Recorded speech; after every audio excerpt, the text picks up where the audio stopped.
14 माहेश्वर सूत्र कौन से? आई उन रेल रिक ए ओंग आई ओज हाई वरट लन यमंग ननम झबई घट दश जब गट दश खप छटत चटत्व कप्य शस्त्र और हल। ठीक है, आपको इन 14 माहेश्वर सूत्रों को याद नहीं करना है। मैं ये नहीं कह रही हूँ कि आपको याद करना है, मैं सिर्फ आपको ये समझाना चाह रही हूँ कि स्वर संधि को अच क्यों कहते हैं, व्यंजन संधि को हल क्यों कहते हैं, या क्यों लिखा हुआ है ये।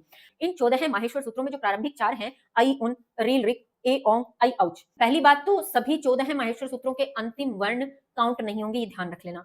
ठीक है, जब इन चारों सूत्रों के अंतिम वर्ण काउंट नहीं करोगे तो आप जब इनको दोबारा रिवाइंड पे जाके सुनोगे तो आपको समझ में आएगा कि अंतिम वर्णों को छोड़कर बाकी सभी क्या है, स्वर है। पहला सूत्र अ से शुरू हो रहा है, अंतिम सूत्र आई औच च पे खत्म हो रहा है। तो च, अ से लेकर चकार तक बीच में जितने आए सारे क्या थे, स्वर।